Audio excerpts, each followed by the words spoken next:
Welcome back to Let's Play Imperator Rome, and we are the glorious nation of Rome. We're about to conquer Italy and maybe take over the world. Let's roll. And as always, if you're new to this channel, make sure to subscribe. And if you have subscribed, press that bell notification, because sometimes subscription is not enough. You may not get information about new videos. So I was thinking about conquering Louisiana, and we definitely will conquer them, but I actually found an even better target, and that is Sabinia, because I noticed that the last time I checked them, I think they were in a defensive league or something with a few other nations, but right now they are standing completely alone.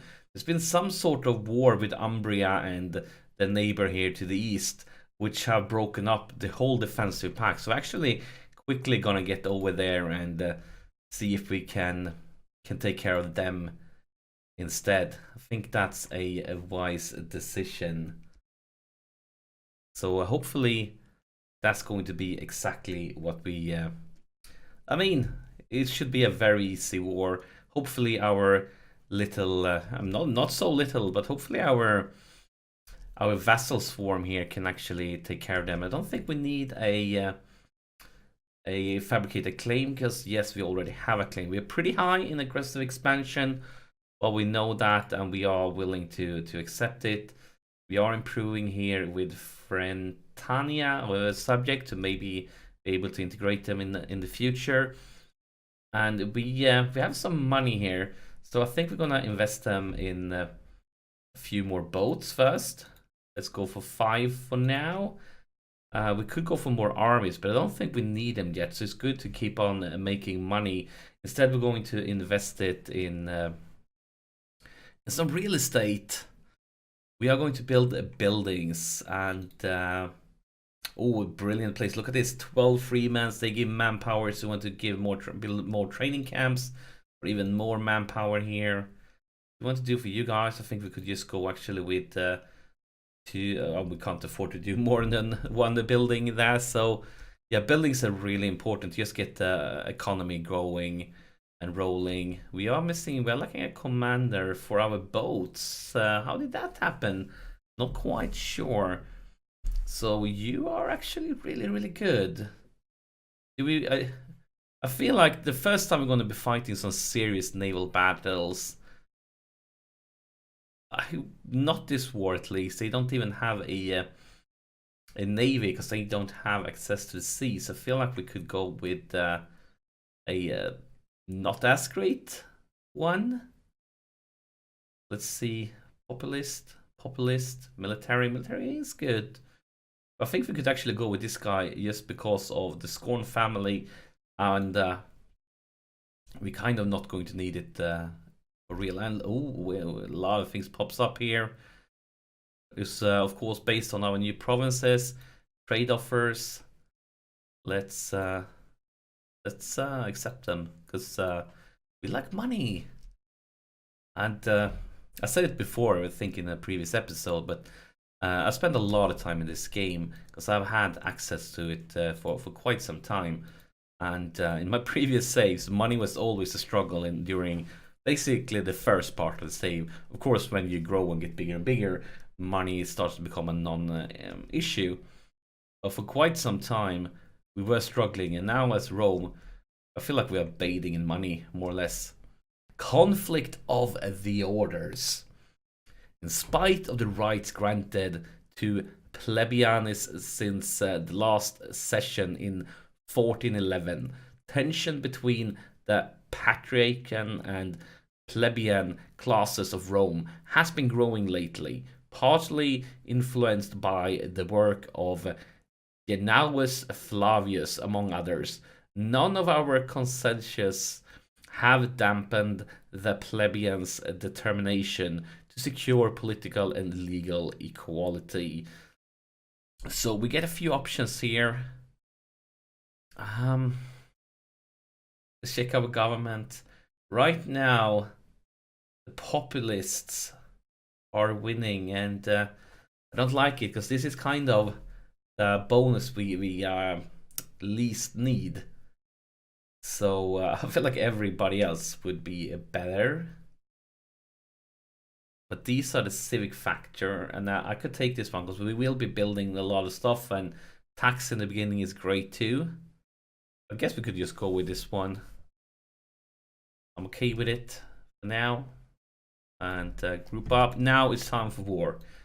It's time to make Italy great again, make Rome great again. Because that's why we're here. So game on, and I'm hoping us not having to fight anything. Hopefully our vassal swarm will take care of it. And nobody else has joined, just us against them. And hopefully we can keep our manpower. Actually, let's see if we can get over there, because they are lacking a serious amount of morale. We want to engage if we can. I don't think we can catch them in time, but we need to try. We really do. But I think they're gonna get away, yeah, just before. And can we get over here now? Yes, we can. Let's try to catch them while their morale is low. We're actually gonna have the oh my god, we're gonna catch them in defensive terrain because they are stuck at our fort in the hills. This could be glorious. So they are starting off with really low morale. And look at this, they have 2 penalties for river crossing and their terrain. This is too good to be true. And we also have the formation bonus, and they are having a formation penalty. This is insane. Can we stack wipe them now? Is this too much to ask for? Because if we can, it's going to be crazy. No, we couldn't. I'm not surprised. Well, we are going to follow them. Let's see where they may be going. Probably going to run all the way over here, and we have to go around the fortress. We're going to do that.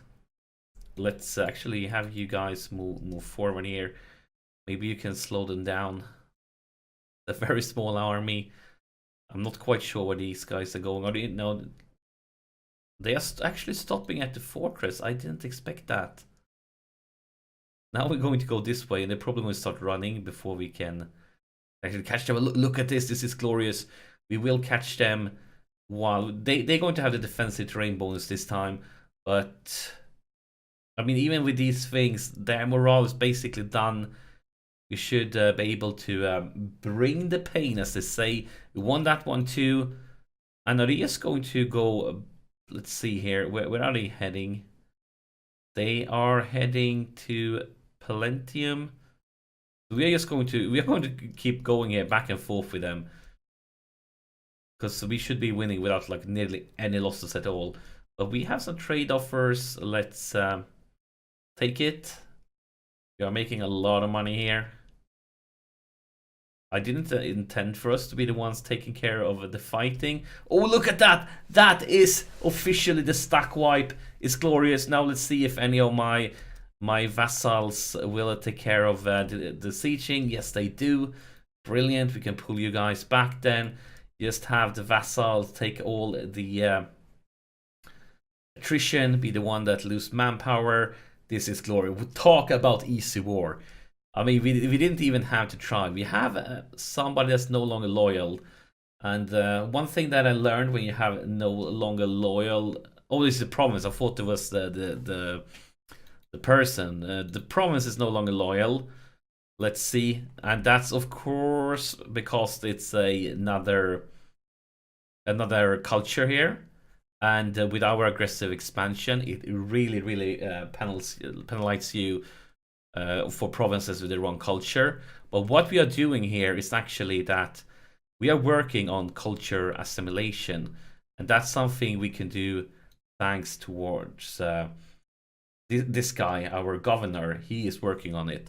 So with time, we are going to see more and more Roman taking over here. We could speed things up. We could actually, if you're new to this game, because I think most of you are, since it's a very, very new game, well, we could do like many different ways. We could pay to assimilate them. We're not going to do that. Right now, we have a decent amount of oratory power, but when we are actually going to have to start fabricating claims, this one will just run up. We're going to spend a lot of it. We could also actually move the pops. We could go for a pop here that's This one, for example, another culture, Massilian, and we could move it to a province where most of the guys is Roman, and then he will start to stop affecting this one. But for now, I think we could just leave it like this. I'm counting on the culture assimilation. Soon they all will be glorious Romans, and we should be fine. We could take another tech. Do we want to do that? Let's see what options we have here. Nothing too exciting. I think these are both good. I think I'm gonna take this one because I know that one time in the future we're going to have to depend on our navy, and it's always good to have it prepared for that. So let's just have this siege going. And the Oracle of Delphi pops up here. A messenger has been sent by the Oracle of Delphi herself. Apparently, Apollo has seen good times coming for our country. Oh, that sounds glorious. Particularly under the leadership of Quintius Fabius Rulanius. And that's, of course, our military guy here. And let's see what we get. We can pay money for lower unrest and Call of Omen costs. And wait. What's the... Am I blind? Oh, I guess if we celebrate pay money, we could probably get another bonus later on. But we are going to be careful with the money for now, so we'll have to do without the celebration. And finally, there we have it. The siege is down. Done. Can't speak now. We could go for... Wait! Wait, what? Somebody joined them in the war. What happened? I completely missed it. So did they pick up an alliance? They picked up a defensive league while we were fighting, and all of a sudden they got pulled into our war. This is... yeah, I didn't even know that could happen. So apparently they got some friends. Let's send our navy over to the other side then, and I'll guess we'll have to do some more fighting over here. That was surprising that even though we were in war, I know that I've been with some nations in previous days where they picked up an alliance and then they joined, but I didn't expect a defensive league like that. But I'm okay with it because that means just more land for us. And if you look at the culture map mode, we probably want to prioritize conquering all the land of our culture because it's just going to be easier with the wrong cultures things. I think that's a good start, or maybe mix it up so we can conquer some Roman land and then have some assimilations going, and then get back and conquer some more Roman land, like mix it up some way. Because with this aggressive expansion, that's probably a wise thing to do. We're not getting that much manpower as I would like. Oh, this is a huge battle. A big one. Let's see what they are fighting. Are they only fighting our guys? No, I think, yeah, they are only fighting against us. Thought that maybe some of the neighbors was involved. But right now they're only having a good time with our vassal swarm. And looks like they may be winning, but we are getting some reinforcement. And of course our used 13k stack is on the way. If that just could reach them in time. I mean, he's not great. We might want to change things around, but I feel like we could roll with him for now. We could, and that's glorious. That means we are going to move back now, so we don't waste any precious manpower again. Let's have our vassal swarm do the sieging for now. I feel like that's the wise decision. No, they are moving away, all of them. I feel like if we move away, so some of them should move in and start sieging. I don't want to do it. Let's have all you guys move away. We want to be very, very conservative with the manpower. It's so important to us. But I'm okay with this because this just means that we are going to get one more nation in this war that we could conquer. And I don't mind. We brought a ship over here for the blockade. Brilliant. And now we just need to wait for the siege here. Hopefully one of all these leaders here, I can't even target it. Hopefully one of these guys have a bonus decision. Okay, this could be bad news. Vox Populi.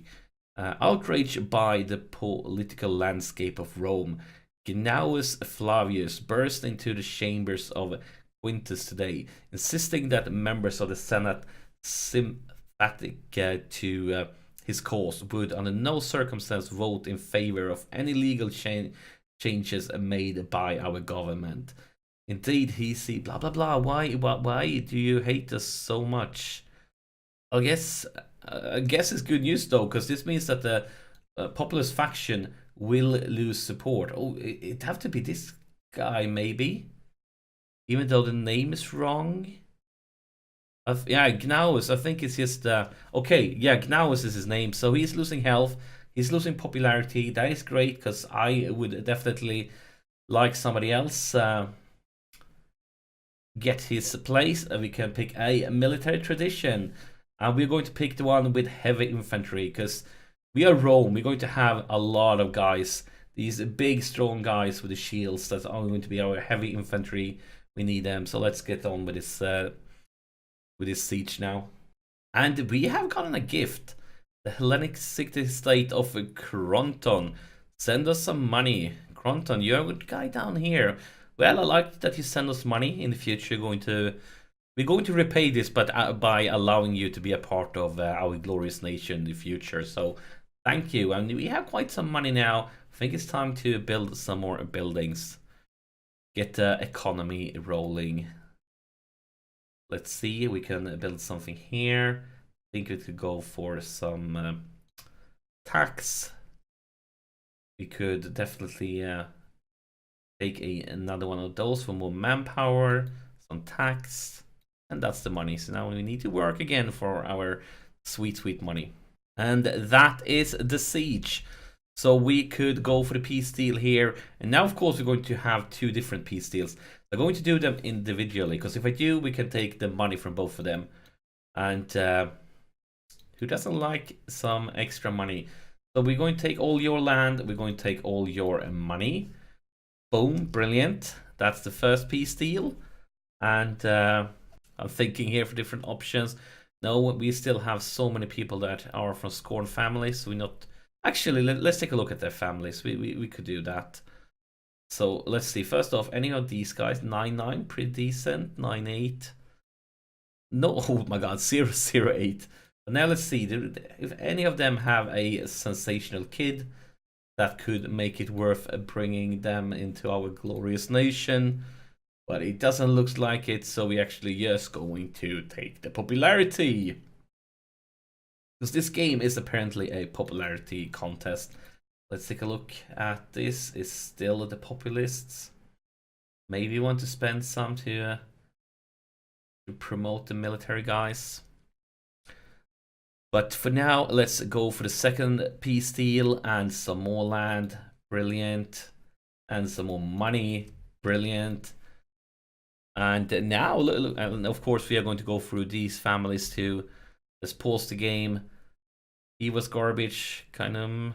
Nobody looks sensational. I think it's because we are so early into the game that everybody has just kids as families. Because I'm used to other saves where I'm far along into the save and they have like a bunch of grown-up kids, and sometimes there's something really special. But we're just gonna go for the popularity once again. Because as I said, this is a popularity contest. But look at this. The glorious nation of Rome is growing. And now, I mean, you know what they say? Aggressive expansion is just a number, I guess. But that wrong culture thingy is real. I mean, we are improving. We need to get up to 190 to be able to actually integrate them. Right now, I mean, maybe one day. I mean, of course, one day we are going to do that. We really are. Minus 127. That's funny. Our aggressive expansion minus 92. Yep, that's us. That's definitely us. Everybody hates us. So let's see. Is there any nice and easy targets now to go for next? Oh, you don't have any friends at all like that? You have an alliance. Wait, no. Only true steals. That's really good. And now down south, you have a defensive pact. That could be a bit of an annoying one. Apulia have a defensive pact. So I guess we're going to start with easy targets before they actually... Oh, and you don't have any friends at all. Let's see, we don't have a claim against you. We do have claims against you. So I feel like we need to keep on going for the easy targets, getting even stronger, and then we can come knocking on the doors. Because, I mean, everybody knows that all of Italy belongs to Rome. That's... You don't even have to say it. It's... everybody knows it. Italy belongs to Rome, and we are definitely going to make it happen. But that's it for this episode. Press that like button. It definitely helps me out, and I'm very, very appreciative if you do. Thank you for sharing your time with me, and I'll see you in the next episode.